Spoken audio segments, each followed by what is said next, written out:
மனதில் விதைத்த வார்த்தை நினைவிருக்கும், மண்ணில் எங்கும் முட்கள் நிறைந்திருக்கும். தடைகள் எதையும் மகனே வென்று வா.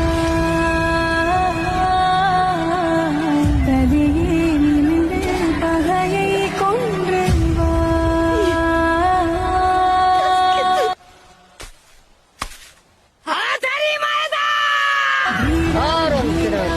வாழ்வீசும் கரிகாலா